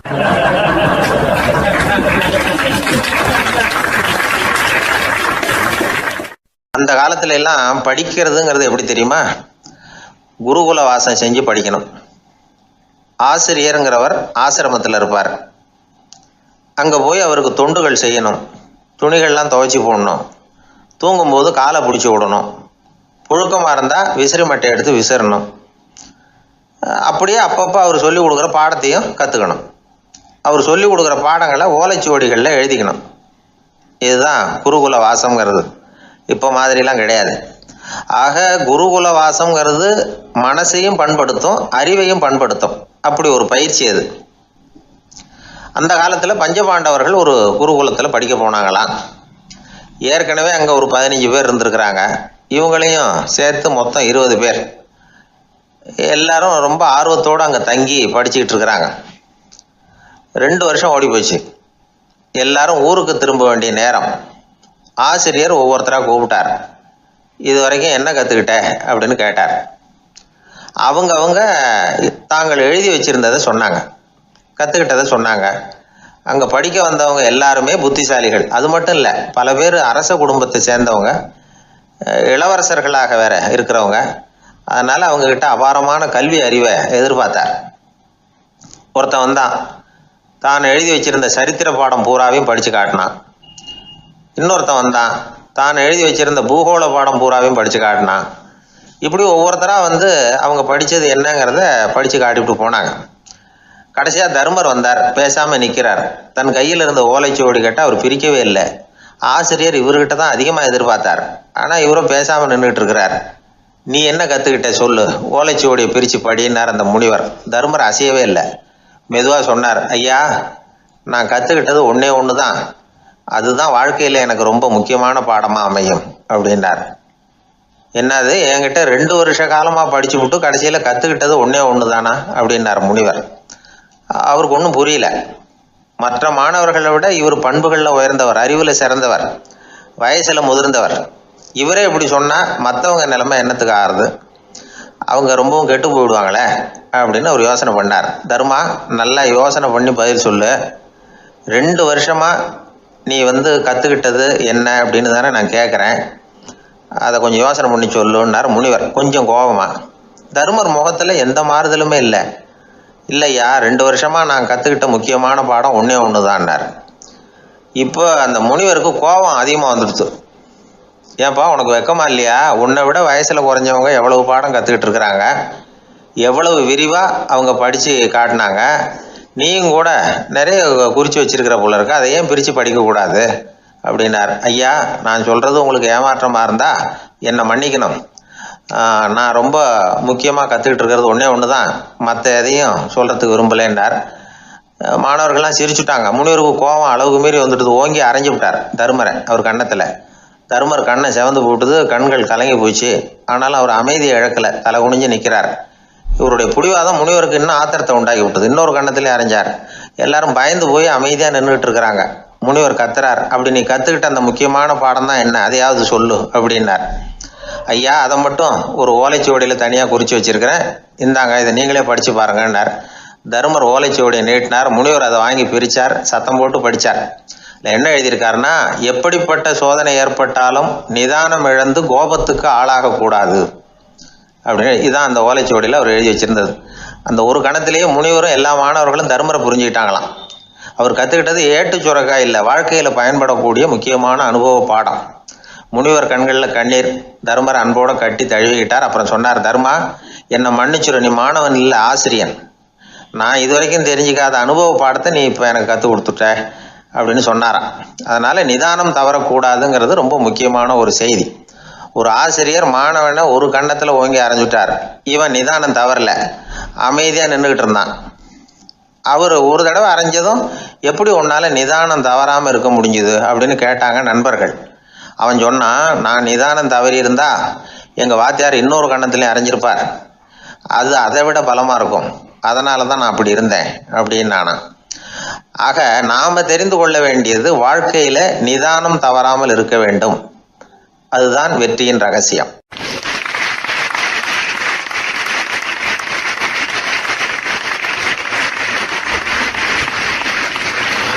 அந்த ஆளை கண்டா ஏன் இப்படி முகத்தை திருப்பிக்கிட்டு வர்றீங்க அப்படின்னு கேட்டார் ஒருத்தர் நண்பர்கிட்ட. எலெக்ஷனில் அவன் எதிர்த்து நின்னவன் சார், என்ன அவங்ககிட்ட நமக்கு என்ன பேச்சுவார்த்தை அப்படின்னாரான் ரொம்ப கோபமாக இவர். சரி, அந்த ஆள் யாருன்னு கேட்டேன். என் கூட பிறந்த தம்பி தான் சார் அப்படின்னார் அந்த கோபம் குறையாமல். அதாவது நம்ம ஊர் நிலவரம் இப்படி, அதாவது அண்ணனும் தம்பியும் எதிர்த்து நிற்பாங்க தேர்தலில், ஒருத்தர் கண்டா பேசிக்கிறது இல்லை. ஆனால் இங்கிலாந்தில் எப்படி தெரியுமா, அங்கே ஒரே மேடையில் போட்டி போடுற 2 வேட்பாளர்களும் பேசுவாங்களாம், பட்டிமன்றம் மாதிரி. ஒருத்தர் முதல்ல எழுந்திருப்பார், நான் இந்த தேர்தலில் வெற்றி பெற்றால் என்னென்ன செய்வேன் அப்படின்னு சொல்லிவிட்டு உட்காருவார். அதுக்கப்புறம் அடுத்தவர் எழுந்திருப்பார், அவர் சொல்லுவார், நான் வெற்றி பெற்றால் இந்த மக்களுக்கு என்னென்ன செய்வேன், இந்த நாட்டுக்கு என்னென்ன செய்வேன் அப்படிங்கிறத சொல்லிவிட்டு உட்காருவார். 2 பேரும் ஒரே மேடையில் பேசுவாங்க. மக்கள் 2 பேர் பேச்சையும் கேட்டுக்கிட்டு ஒரு முடிவுக்கு வருவாங்க. இதுதான் அங்கே உள்ள பழக்கம். இங்கே அப்படி இல்லை. இங்கே ஒருத்தர் பார்த்தாவே முகத்தை திருப்பிக்கிறது. ஒரு தடவை இது மாதிரி ஒரு கூட்டம் நடந்துக்கிட்டு இருக்கு அங்கே வெளிநாட்டில் தான். நேரத்துக்கு சரியாக ஒரு வேட்பாளர் சேரலை. இது இங்கிலாந்தில் நடந்த நிகழ்ச்சி. அப்புறம் என்னாச்சுன்னா, ஒருத்தர் வந்துட்டார், இன்னொருத்தர் சேரலை. அப்புறம் உடனே அந்த ஒருத்தர் வந்தவர் பேச ஆரம்பிச்சிட்டார். அதாவது அந்த இன்னொருத்தர் சார்பாகவே பேசிட்டாராம். அதாவது அவர் வரல, நான் அவர் சார்பாக நான் பேசிடுறேன். அதாவது அவர் ஜெயிச்சுட்டா அவர் என்னென்ன செய்வார் இந்த நாட்டுக்கு அப்படின்னு சொல்லி அவர் பக்கத்தில் உள்ள நியாயத்தை எடுத்து இவரே சொல்லிட்டாராம். இப்படிலாம் அங்கே நடந்துதான். இது எப்பேற்பட்ட தேர்தல் பண்பாடு பாருங்கள். அதனால் இன்னொரு விஷயம், இப்போ இங்கிலாந்துலாம் ஓட்டு கேட்குறப்ப வெற்றியா தோல்வியாங்கிறத ஓரளவுக்கு யூகிச்சுடலாமா. இப்போ ஒரு வேட்பாளர் ஒரு வீட்டுக்கு முன்னாடி போய் நின்று எனக்கு ஓட்டு போடுவோன்னு கேட்குறாருன்னு வச்சுங்களேன், அதுக்கு என்ன பார்த்து செய்கிறோம், போயிட்டு வாங்க அப்படின்னு சில வீடுகளில் வாசலில் நின்று சொல்லி அனுப்பிச்சிடுவாங்களாம். வேறு சில வீடுகளில் எப்படின்னா வேட்பாளரை வீட்டுக்குள்ளே கூப்பிட்டு காபி சாப்பிட சொல்லி உபசரித்து அதுக்கப்புறம் அனுப்பி வைக்கிறது வழக்கமாக. இதில் எந்த வீட்டு ஓட்டு நிச்சயம் தெரியுமா? வாசலில் நின்று வழி அனுப்பி வச்சுட்றாங்க பாருங்கள், அவங்க ஓட்டு நிச்சயம். உள்ளே கூப்பிட்டு காப்பி கொடுத்து அனுப்புகிறாங்க பாருங்கள், அவங்க ஓட்டு நிச்சயம் இல்லையா? சரி, அப்புறம் ஏன் அந்த உபசரிப்பு அப்படின்னு கேட்டால் அதுக்கு ஒரு காரணத்தை சொல்கிறாங்க. அதாவது அது ஒரு அனுதாபத்தை தெரிவிக்கிற முறையாம். ஐயோ பாவம், நாம் இவருக்கு ஓட்டு தான் போட போகிறதில்ல, எதையாவது செய்வோம், காப்பியாவது சாப்பிட்டு போகட்டும் அப்படிங்கிற எண்ணமா. இப்படி அந்த ஒரு பழக்கம். ஆக அந்த ஊரில் நிறைய காப்பி சாப்பிட்ணும்னு ஒருத்தர் ஆசைப்பட்டால் தேர்தலில் தோற்று போகிறதுக்கு தயாராக இருக்கணும். ஒரு சமயம் ஒரு ஊரில் தேர்தல் நடந்துதான். ஒரு தொகுதியில் நின்று தோற்று போன ஒருத்தர் கையில் ஒரு துப்பாக்கியோட ஊருக்குள்ளே சுற்றிக்கிட்டு இருந்தாராம். ஒரு போலீஸ்காரர் அவரை பார்த்துட்டு சந்தேகப்பட்டிருக்கார். அதனால் அவரை தடுத்து நிறுத்தி, என்ன இது துப்பாக்கியோட சுற்றுறீங்களேன்னு விசாரிச்சிருக்கார். இதுக்கு அவர் சொன்னாராம், சார், இந்த தொகுதியில் மொத்தம் 1,00,000 வாக்காளர்கள், அதில் எனக்கு 10,000 பேர் மட்டும்தான் எனக்கு ஓட்டு போட்டிருக்கிறாங்க. அப்படின்னா எனக்கு வேண்டாதவங்க இந்த தொகுதியில் 90,000 பேர் இருக்கிறாங்கன்னு அர்த்தம். இப்படி ஒரு சூழ்நிலையில் நான் என்னுடைய பாதுகாப்புக்கு ஆயுதம் இல்லாமல் நடமாடலாமா அப்படின்னு கேட்டாராம். எவ்வளவு எச்சரிக்கை பாருங்கள். நம்ம ஊரில் சில பேர் ஓட்டு கேட்குற விதமே தனி.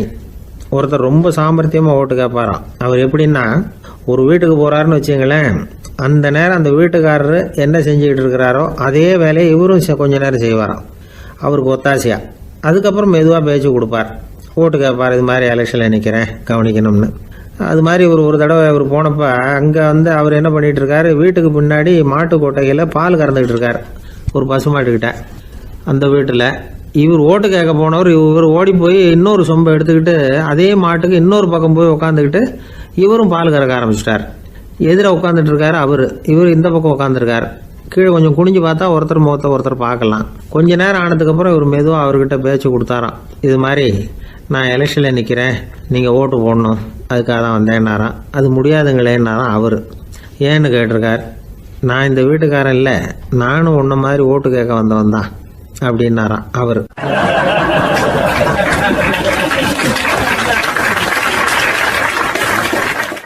எதிர்காலத்தை நினைச்சா எனக்கு ரொம்ப பயமா இருக்கு சார் அப்படின்னு சொல்றவங்க நிறைய பேர் இருக்கிறாங்க. அதாவது பயப்படாத மனிதர்கள்னு யாருமே கிடையாது. ஒவ்வொருத்தருக்கும் ஒவ்வொரு விதமான பயம் இருந்தாலும் ஒட்டுமொத்தமா பாக்குறப்போ மனிதனுக்கு 6 விதமான பய உணர்வுகள் வரலாம் அப்படின்னு பெரியவங்க சொல்றாங்க. எல்லா விதமான பயமும் இந்த 6 வகைக்குள்ள அடக்கம். அந்த 6 வகை பயமும் 6 எதிரிகள் மாதிரியாம். 6 எதிரிகளையும் புரிஞ்சுக்கிட்டோம்னா போதும், வாழ்க்கையில சுலபமா வெற்றி அடைய முடியும். சரி, அந்த 6 வகை பயம் என்னென்ன அப்படின்னு பார்ப்போம். முதல்ல வறுமை பற்றிய பயம், 2வது பழிச்சொல் பற்றிய பயம், 3வது உடல் நலம் பாதிப்பு பற்றிய பயம், 4வது என்னன்னா காதல் தோல்வி, 5வது முதுமை, 6வது மரணம். அதாவது பயப்படுறதுங்கிறது ஒரு மனநிலை தான். இந்த மனநிலையை கட்டுப்படுத்த முடியும், திசை திருப்ப முடியும். சரி, இந்த பயங்களின் அறிகுறிகள் எப்படி இருக்கும்? வறுமை பற்றிய பயம் அப்படின்னு முதல்ல சொன்னோம் இல்லையா, அந்த பயத்தின் அறிகுறிகளை தெரிஞ்சுக்குவோம். எதுலேயும் அக்கறை இல்லாமல் இருக்கிறது, ஒரு குறிக்கோள் இல்லாமல் இருக்கிறது, வறுமையை சகிச்சுக்கிறது, வாழ்க்கையில் கிடைக்கிறது எதுவாக இருந்தாலும் ஆட்சேபனை இல்லாமல் ஏற்றுக்கிறது, மனசாலும் உடம்பாலும் சோர்ந்து போயிருக்கிறது, ஆர்வம், முனைப்பு, கற்பனை திறன் எதுவுமே இல்லாமல் இருக்கிறது. இதெல்லாம் தான் அந்த வறுமை பற்றிய பயத்தின் அறிகுறிகள். அந்த அடுத்தது ஒன்று பார்த்தோமே, பழிச்சொல் பற்றிய பயம். அதாவது அடுத்தவங்க நம்மளை குறை சொல்லி விடுவாங்களோ அப்படிங்கிற பயம். இதுக்கு அறிகுறி என்ன தெரியுமா? புதியவர்களை சந்திக்கிறதுக்கு பயப்படுறது, முடிவு எடுக்க முடியாமல் குழம்புறது, பிரச்சனைகளை தவிர்க்க விரும்புறது, தாழ்வு மனப்பான்மை, வரவுக்கு மீறி செலவு செஞ்சு இமேஜை உயர்த்திக்கிறது, குறிக்கோள் இல்லாத வாழ்க்கை, இதெல்லாம் தான் அதுக்கு அறிகுறிகள். 3வது பயம் உடல் நலம் பாதிப்பு பற்றிய பயம், அதாவது நோய் பற்றிய பயம். ஒரு உண்மை என்ன தெரியுமா? டாக்டரை சந்திக்கிற மனிதர்களில் 75% பேர் தங்களுக்கு நோய் வந்துட்டுதுங்கிற கற்பனையில் இருக்கிறவங்களாம். நிஜமாவே நோய் கிடையாது அவங்களுக்கு. இந்த பயத்தின் அறிகுறிகள் என்னன்னா, வியாதிக்கான அறிகுறிகள் தன்னிடம் இருக்கிறதாக நினச்சிக்கிறது, எந்த நேரமும் வியாதியை பற்றியே பேசி பேசி மனசை அங்கேயே வச்சிருக்கிறது, நோய் சம்பந்தமான செய்திகளை படித்து நமக்கு இப்படி ஆயிடுமோ அப்படின்னு வேதனைப்படுறது, இதெல்லாம் தான் அதுக்கு அறிகுறிகள். 4வது பயம் காதல் தோல்வி. இது ரொம்ப வேதனை, உடம்பையும் மனசையும் சீரழிச்சு விடும். ஆண்களை விட பெண்கள் தான் இந்த பய உணர்வுல அதிகமாக பாதிக்கப்படுறாங்க. 5வது முதுமை பற்றிய பயம். 6வது மரண பயம். வயசான காலத்தில் எப்படி சமாளிக்கிறது அப்படிங்கிற பயம். ஆக இதையெல்லாம் நாம் புரிஞ்சிக்க வேண்டியது ரொம்ப அவசியம். இந்த 6 வகை பயங்களை சரியாக புரிஞ்சுக்கிட்டு நாம் நடந்துக்கணும். வாழ்க்கையின் முன்னேற்றத்துக்கு இந்த பயங்கள் முட்டுக்கட்டே ஆகிடக்கூடாது. உழைச்சி பணம் சேர்க்கணும், உற்சாகமாக மனசை வச்சுக்கணும். மனசை கட்டுப்படுத்துகிற மார்க்கம் தெரிஞ்சுக்கிட்டா போதும், எல்லாம் சரியாக வந்துடும். நம்ம ஆள் ஒருத்தன் சொன்னான், சார் எனக்கு வறுமை பற்றிய பயம்தான் இருந்தது, ஒரே ராத்திரியில் 30,000 ரூபா தயார் பண்ணிவிட்டேன், இப்போ எனக்கு இன்னொரு பயம் வந்துட்டுதுன்னா. என்ன பயம்னு கேட்டாங்க. போலீஸு கண்டுபிடிச்சிருமோங்கிற பயம்னா. இது இந்த பயத்தில் அடங்காது. அதனால் அஞ்சி அஞ்சி சாவார், அஞ்சாத பொருள் இல்லை அப்படின்னு பாரதி சொன்னார் இல்லையா? அது மாதிரி பயத்தை புரிந்து கொண்டு அதற்கு தகுந்த மாதிரி நம்முடைய வாழ்க்கையை அமைத்து கொள்ள வேண்டும். அப்படி அமைத்து கொள்ளுகிறவர்களுக்கு வெற்றி நிச்சயம்.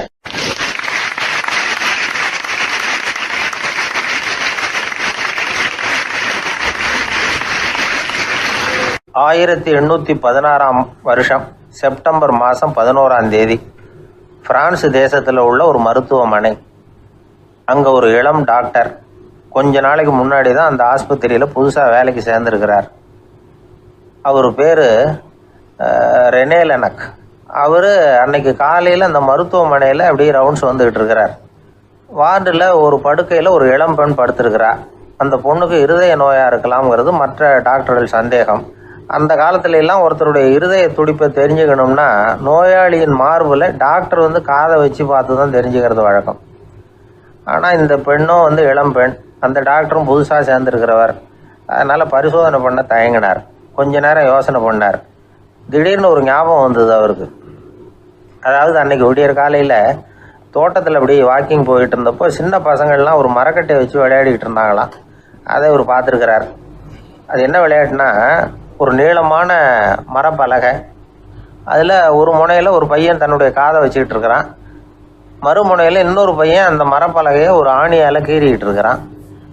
ஒரு முனையில் ஆணியால் கீறும் பொழுது மறுமுனையில் காதை வச்சிருக்கிற பையனுக்கு அந்த சத்தம் துல்லியமாக கேட்குது.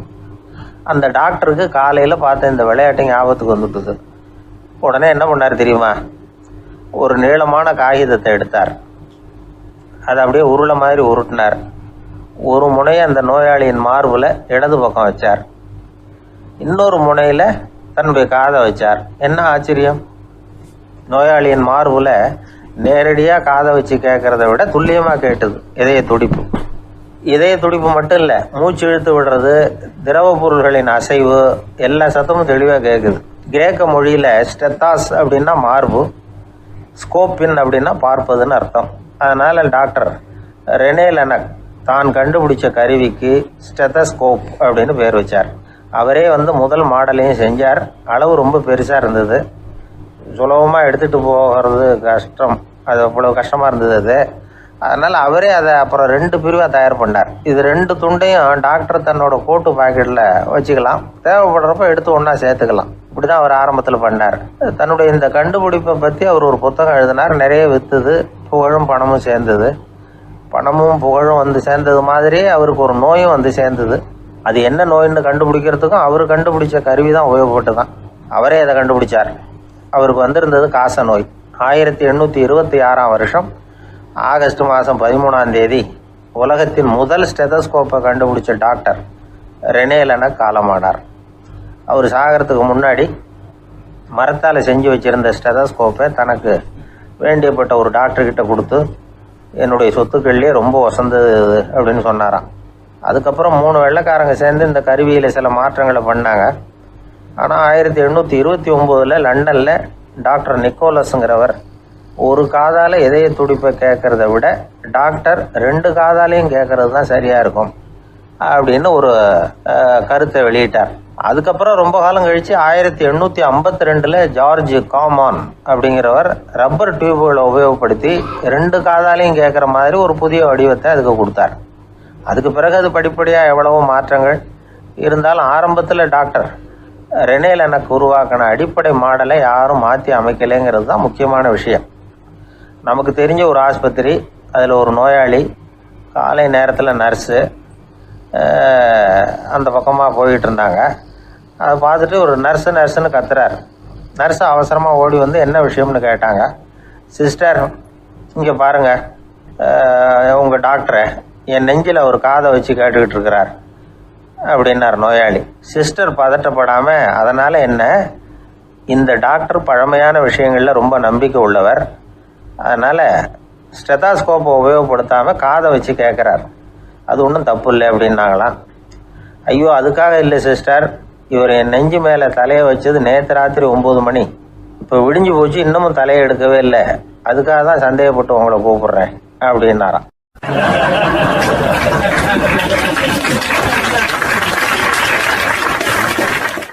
ஏங்க எங்கே போயிட்டு வரீங்க அப்படின்னு கேட்டேன். எனக்கு வேண்டப்பட்ட ஒருத்தரை பார்த்து. ஆஸ்பத்திரிக்குன்னார். எந்த ஆஸ்பத்திரிக்குன்னே? மாட்டு ஆஸ்பத்திரிக்குன்னார். என்ன விஷயம்னே? மாமனாருக்கு உடம்பு சரியில்லை, அதுதான் மாட்டு ஆஸ்பத்திரிக்கு போயிட்டு வரேன்னார்.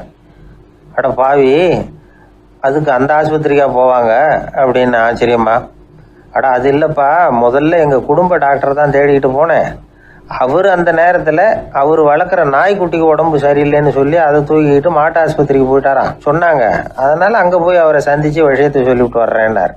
அப்புறம் தான் எனக்கு கொஞ்சம் நிம்மதியாக இருந்தது. பொதுவாக நமக்கு தெரிஞ்ச வரையில் டாக்டர்கள் 2 வகை.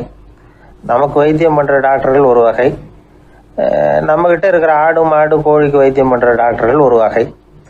இப்போ தான் எனக்கு தெரியும் இன்னொரு வகையான டாக்டர்களும் உண்டுங்கிறது. அது யாருன்னா பூச்சிகளுக்கு வைத்தியம் பண்ணுற டாக்டர்கள், அதாவது பூச்சி டாக்டர்கள். வெளிநாடுகளில் அப்படிலாம் கூட சில பேர் இருக்கிறாங்க. பிரிட்டனில் யார்க்ஷயர் வட்டாரத்தில் ராதர்ஹாம் அப்படின்னு ஒரு ஊர், அங்கே ஒரு விலங்கியல் மருத்துவர் பேர் டாக்டர் லான்ஸ் ஜெப்சன். அவர் ஆஸ்பத்திரி வாசலில் பார்த்தீங்கன்னா தினமும் நிறைய பேர் நின்றுக்கிட்டு இருப்பாங்க. கையில் கண்ணாடி குடுவை, தகர டப்பா இப்படி ஏதாவது இருக்கும், அதுக்குள்ளே ஏதாவது பூச்சிகள் இருக்கும். அதுக்கு வைத்தியம் பண்ணுறதுக்காக வந்தவங்க தான் அவங்க எல்லாம். சிலந்தி பூச்சி, பல்லி, தேளு, பாம்பு அப்படி ஏதாவது இருக்கும்.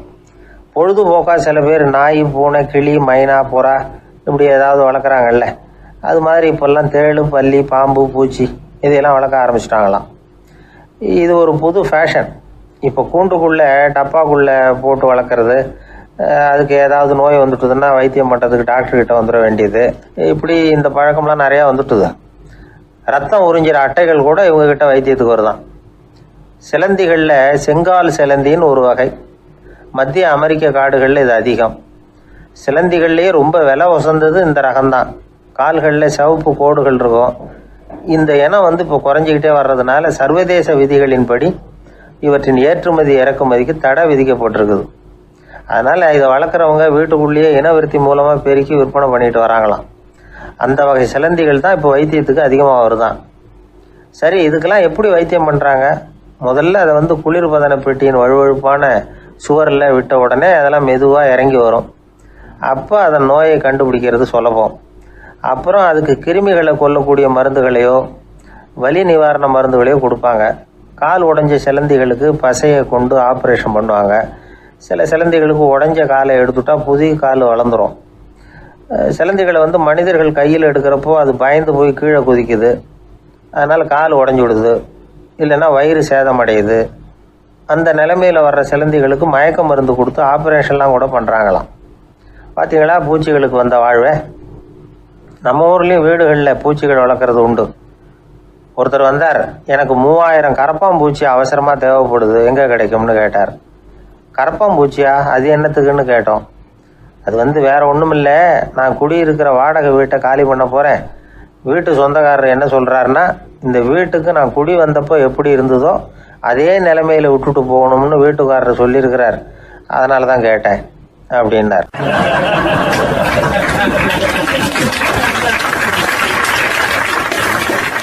உலகத்தில் எது எதுக்கும் ஆராய்ச்சி கூடங்கள் இருக்குதுல்ல, அது மாதிரி தூக்கத்தை பற்றி ஆராய்ச்சி பண்ணுறதுக்கு ஒரு ஆராய்ச்சி கூடம் இருக்குது. அப்படி ஆராய்ச்சி பண்ணணும்னா அதுக்கு மூழ்கிக்கிட்டு இருக்கணும்ல, அதனால தான் அந்த ஆராய்ச்சி கூடம் இங்கே இல்லை. அமெரிக்காவில் பாஸ்டன் பல்கலைக்கழக மருத்துவமனையில் அது இருக்குது. அங்கே தூக்கத்தை பற்றி பலவிதமான ஆராய்ச்சிகள் பண்ணிகிட்டு இருக்கிறாங்க. அந்த ஆராய்ச்சி கூடத்தில் இயக்குனராக இருக்கிற ஒரு நிபுணர், அவர் என்ன சொல்கிறாரு தெரியுமா? உங்களுக்கு தூக்கம் வரலையா, நீங்கள் நல்லா தூங்குறதுக்கு தாராளமாக சில யோசனைகளை என்னால் சொல்ல முடியும் அப்படிங்கிறார். யோசனை தானே, காசா பணமாக கேட்டு வச்சுக்கலாமே. உணவு, மனநிலை, தூங்கும் இடத்தோட சூழ்நிலை, படுக்கைக்கு செல்கிறப்போ உள்ள பழக்க வழக்கங்கள், இது காரணமாக ஒருத்தருக்கு தூக்கம் வராமல் போகலாம். தூக்கம் வராததுக்கு இதுதான் காரணம்னா அதையெல்லாம் சுலபமாக கட்டுப்படுத்தலாங்கிறார் அவர். தூக்கத்தை வரவழைக்கக்கூடிய ஒரு நல்ல மருந்து உடற்பயிற்சி. ஆனால் ஒன்று, படுக்க போகிற நேரத்தில் இது மாதிரி உடற்பயிற்சிகள் எல்லாம் செய்யக்கூடாது. கொஞ்சம் முன்னாடி பகல்லையே இந்த பயிற்சிகளை செய்கிறது நல்லது. தூக்கம் வராமல் அவதிப்படுறவங்க பிற்பகல் நேரங்களில் காஃபி, டீ இது மாதிரி பானங்களை சாப்பிடக்கூடாது. மது அருந்துறது கூட தூக்கத்தை பாதிக்கும். வெது வெதுப்பான நீரில் குளிக்கிறது, தியானத்தில் ஈடுபடுறது, ஓய்வாக இருக்கிறது, படுக்கிறது, அதாவது படுக்கிறதுக்கு முன்னாடி ஒரு கோவலை பால் சாப்பிட்றது, இதெல்லாம் தூக்கத்தை வரவழைக்கிறது ரொம்ப உதவியாக இருக்கும். இன்னொரு விஷயம் என்னென்னா, தூங்கி ஆகணுமேங்கிற கவலை வேண்டியதில்லை. அப்படி நினச்சி கவலைப்படுறதை விட்டுடணும். தூக்கம் வரலையா, உடனே படுக்கையை விட்டு எழுந்திரிக்க வேண்டியது. வெளியில் வாங்க, வேறு ஏதாவது வேலையில் ஈடுபடுங்க, கொஞ்சம் நேரம் உலாவுங்க, அல்லது ஏதாவது ஒரு புஸ்தகத்தை எடுத்து படிங்க. களைப்பு ஏற்பட்டால் மறுபடியும் படுக்கைக்கு போங்க. தூக்கம் தானே வந்துடும். ஒரு விஷயத்தை மட்டும் நல்லா ஞாபகத்தில் வச்சுக்கணும். படுக்கைக்கு போகிறப்போ உங்கள் மற்ற எல்லா பிரச்சனைகளையும் மறந்துடணும். அது எப்படி சார் முடியும், அந்த நேரம் தானே எல்லா பிரச்சனையும் வரிசையாக ஞாபகத்துக்கு வருது அப்படின்னு நாம் நினைக்கலாம். ஆனால் பழக்கத்தில் அதை நாம் மாற்றிக்க முடியும். கொஞ்சம் முயற்சி பண்ணணும், அவ்வளோதான். இது எல்லாமே ஆராய்ச்சி பண்ணி பார்த்துட்டு அந்த நிபுணர் சொல்கிற கருத்து தான். இன்னொரு விஷயமும் அவர் சொல்கிறார். அது என்னென்னா, உடல் கோளாறு காரணமாக தூக்கம் வராமல் அவதிப்படுறவங்களுக்கெல்லாம் இந்த யோசனைகள் சரியாக வராது அப்படிங்கிறார். அதுக்கெல்லாம் மருத்துவ சிகிச்சை கொடுத்து தான் சரி பண்ணணும். சில பேருக்கு நடு ராத்திரியில் மூச்சு திணறல் ஏற்பட்டு தூக்கம் வராமல் போயிடும். ஊரெல்லாம் தூங்குறப்ப தான் மட்டும் தூங்காமல் மூழ்கிட்டு இருக்கிறது, ஊரெல்லாம் மூழ்கிட்டு இருக்கிறப்போ தான் மட்டும் தூங்குறது, இது மாதிரி கோளாறுகளால் சில பேர் பாதிக்கப்படலாம். கால் தசை முறுக்கிக்கிறதுனால சில பேருக்கு அடிக்கடி விழிப்பு வரலாம். மன அழற்சி காரணமாக சில பேருக்கு தூக்கம் வராது. இது மாதிரி கோளாறுகளுக்கெல்லாம் அதுக்கு தகுந்த மாதிரி சிகிச்சை கொடுத்து தான் சரி பண்ண வேண்டியிருக்கும். எந்த கோளாறும் இல்லாமல் தூக்கம் வரலைன்னா ஆரம்பத்தில் சொன்ன முறைகளை கடைபிடிச்சு பார்க்கலாம். தூக்கம் வந்ததுன்னா யோசனை சொன்ன அந்த நிபுணருக்கு நன்றி சொல்லலாம். ஒருத்தர், ஏன் சார் பஸ்ஸில் தூங்குறது கெட்ட பழக்கமானு கேட்டார். இல்லையே,